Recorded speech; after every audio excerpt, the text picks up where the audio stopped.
What's good, fam? Chase Tootin back here with episode 7 of Rango Dango Reads. Big shout out to Zoom for giving me 40 minutes or less for free.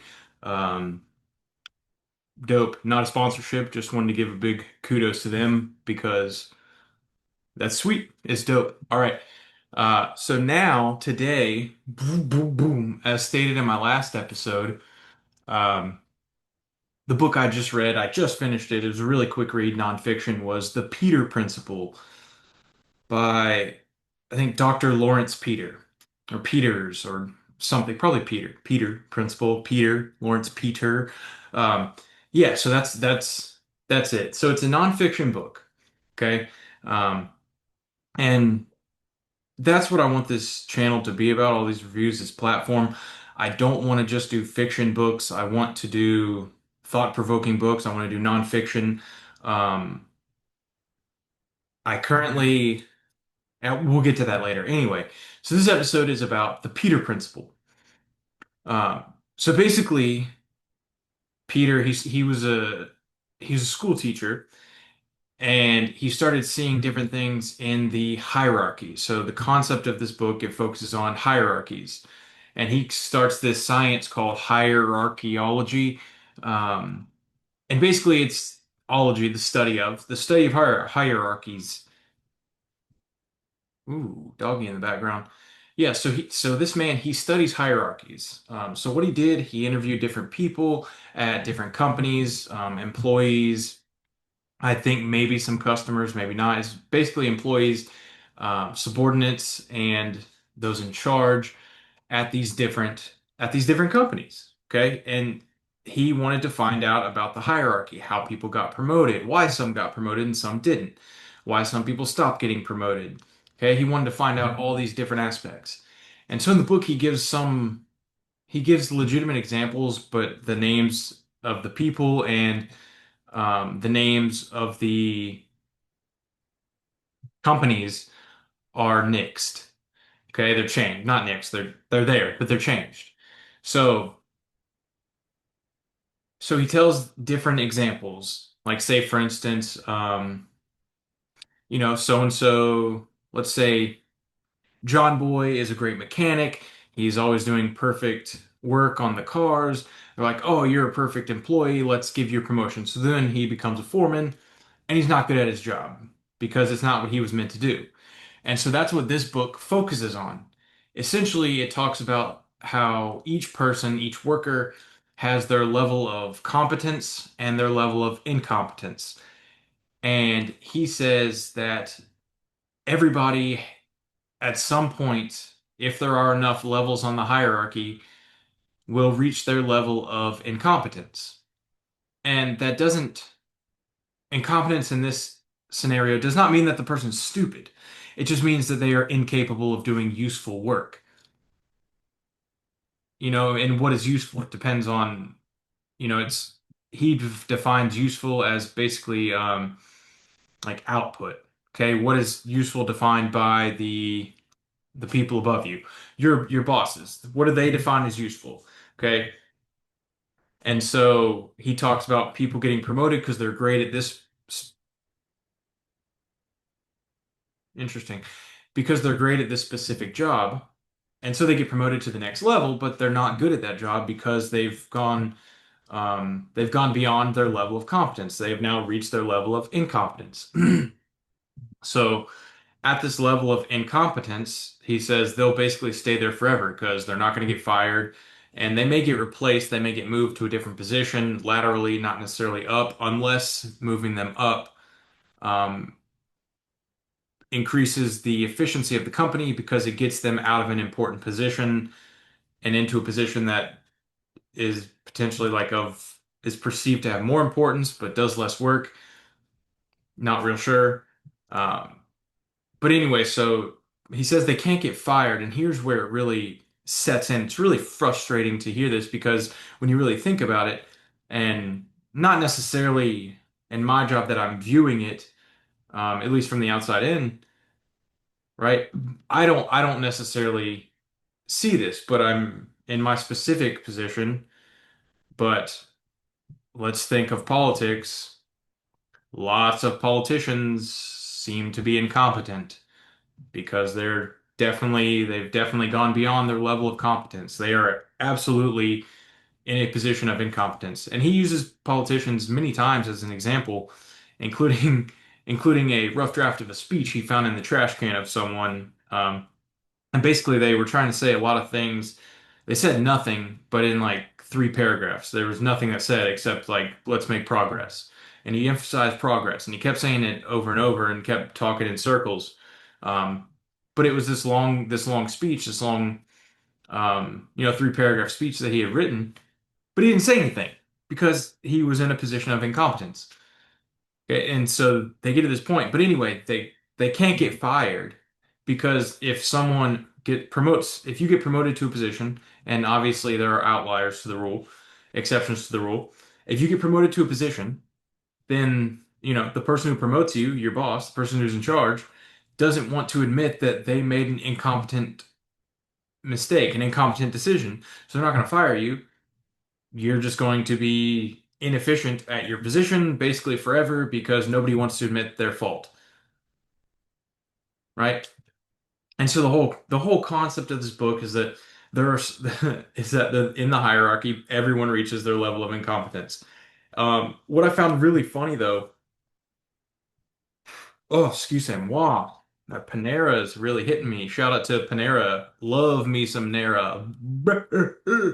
Get that value deal, 7.51. Get a half sandwich. I get the turkey cheddar, and then you get a soup. I get it comes with the cream of chicken and wild rice. Boom, boom, half Sammy, soup, 7.51. Shout out to Nara. Love it. Anyway, so we're back. So hierarchy is the name of the game. Everyone reaches their level of incompetence. Yes, that's what I was talking about. So there are people. Ooh, got these rings, these fidget rings. They're pretty dope. They're magnetized. They're fun. Yeah. So, oh heck yeah. I haven't played with these bad boys in a hot minute.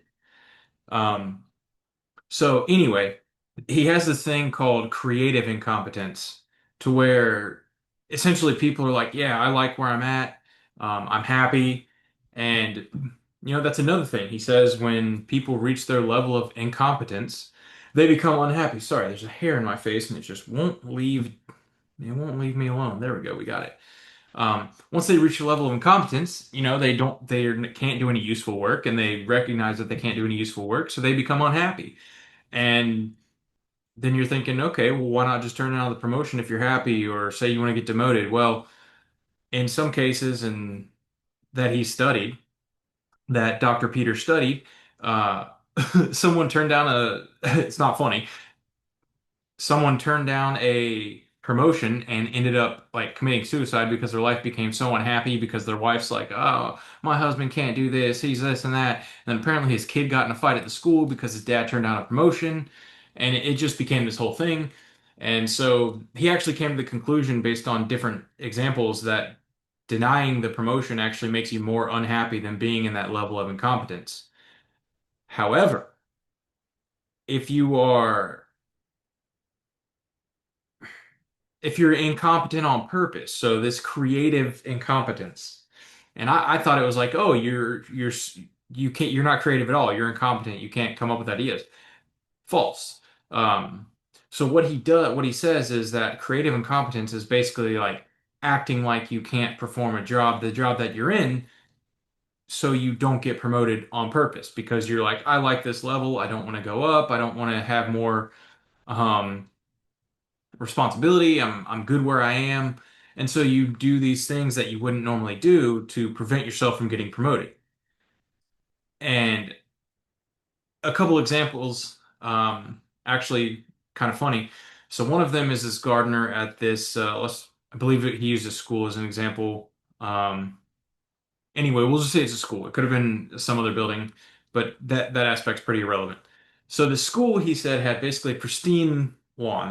Their garden was phenomenal, and the guy in charge of gardening, he just loved gardening, but he was apparently terrible at organization, and so he would always lose the inbound receipts, I think. So like it for like accounting purposes, it would be hard for people to pay them, um, to pay him or for him to pay other suppliers for the goods, like the flowers and soils and whatnot.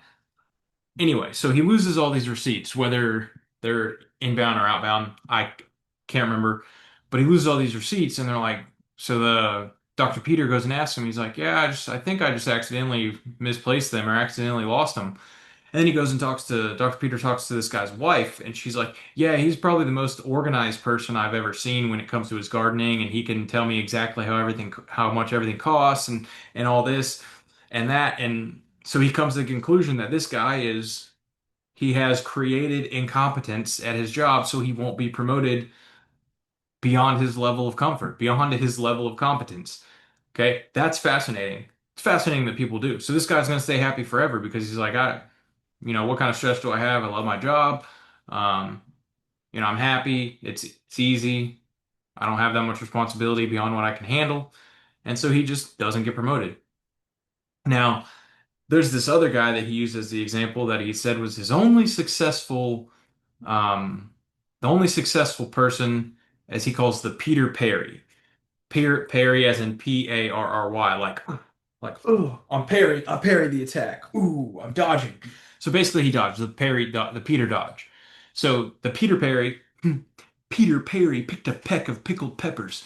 The Peter Perry, ugh, is basically when someone refuses a promotion because they essentially the same thing. They see their level of competence. They don't want to go beyond it. They want to be happy. They want it to be easy. They don't want that extra responsibility.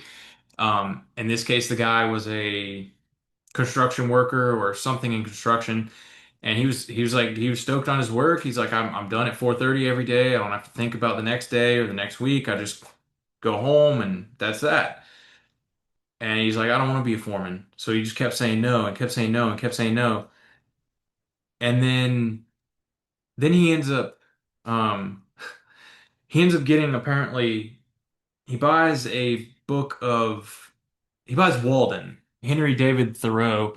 He buys Walden for like everybody his work, and then constantly just asks them, "Hey, what do you think about it? What do you think about it?" And starts trying to discuss it with them. And this makes the guy, um, this makes him impromotable, if that's the right word.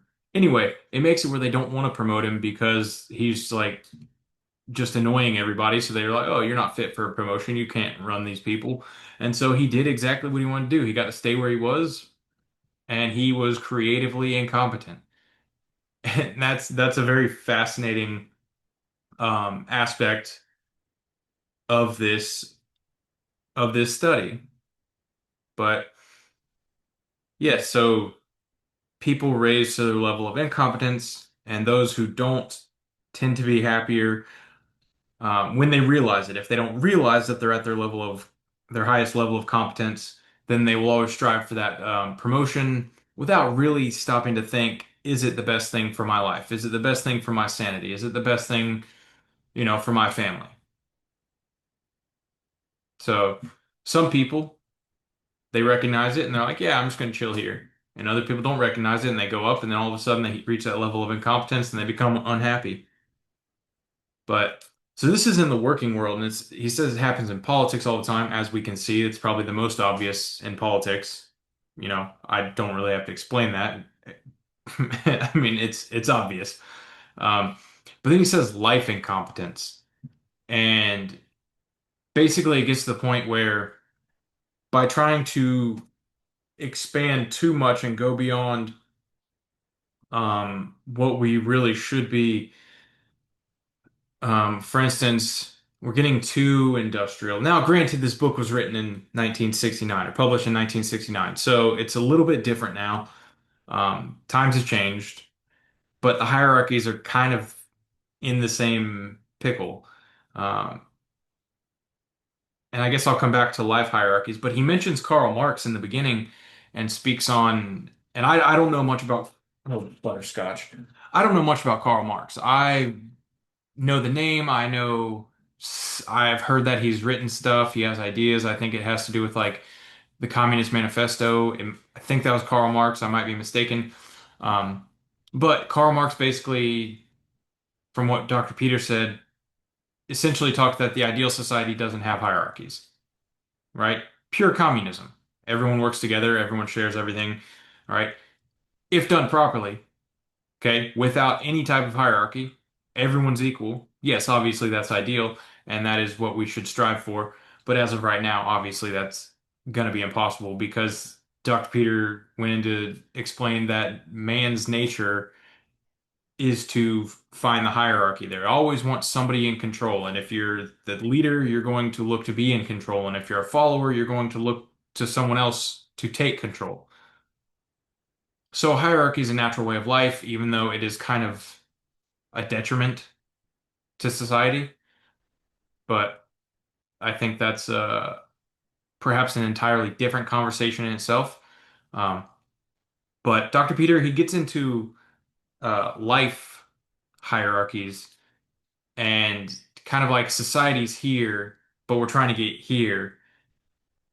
But maybe here is our level of incompetence. If you're only listening on Spotify or what have you, if this is a podcast, I'm doing hand motions.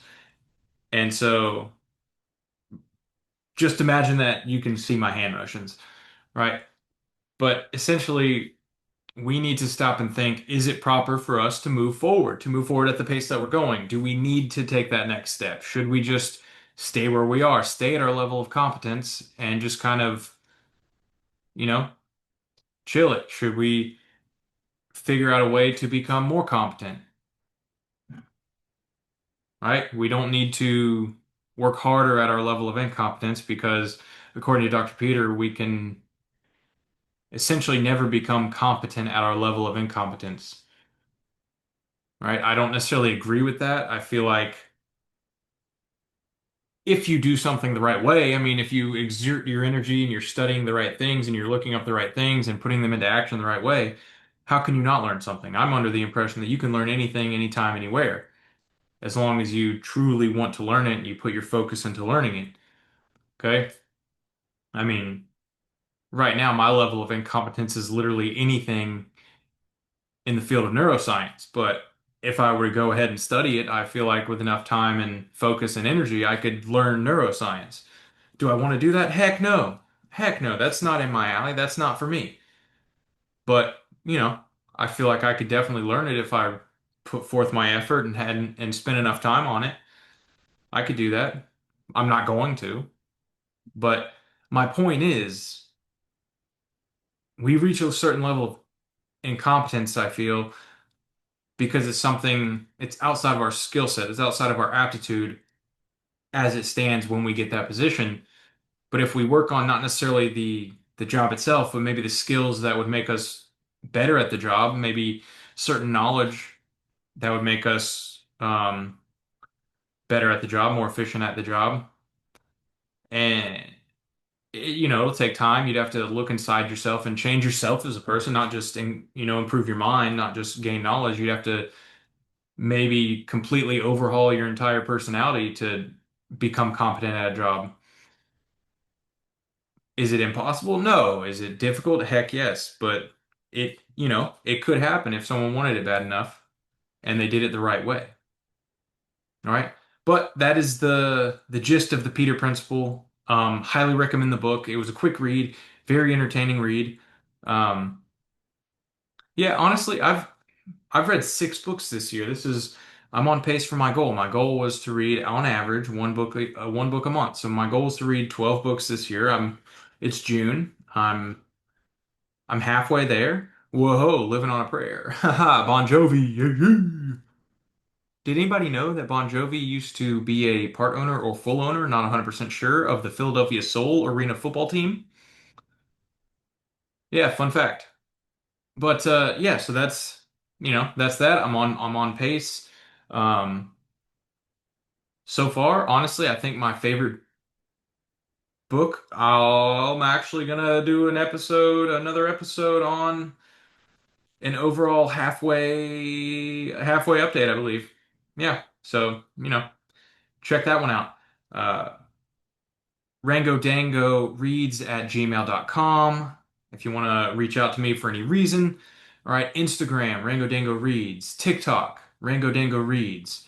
If you're watching this on if you're watching this on YouTube, you obviously know my YouTube channel. The podcast itself is Rango Dango Reads, and that is on Spotify. If you are listening to this podcast and you want to see my handsome face, yeah, then my YouTube is Rango Dango Reads. Everything's all the same. I kept it uniform because, why the heck not if I can. Yeah, so that's it. This is well, once again, this is Rango Dango Reads episode 7. Um, and this was on the Peter Principle. Now, next episode, like I said, will be a recap and an update of the 6 books I've read, or somewhere along like how it's going, halfway through the year, halfway through my goal. Um, but the next books I'm reading, yes, I'm reading 2 simultaneously, and potentially, um, maybe I'll finish them at the same time, maybe I won't. But one of them is called The Republic by Plato. Um, didn't know anything about this book, but I've been listening to this other podcast called Classical Stuff You Should Know, and they talk a lot about The Republic by Plato, and it got me interested. So I went out and sniped it today, and we're going to read that as well as Words of Radiance by Brandon Sanderson. We're going to read those two at the same time. Most likely, I'll finish Words of Radiance before finishing The Republic. So after I finish Words of Radiance, chances are we will have another book read simultaneously with The Republic. But who knows? We'll see. We'll see what my palate can handle. But we'll get there. We'll get there, folks. Oh, you can hear my dogs barking because I'm doing punching noises and they hate it. All right, anyway, ta-ta, kittens.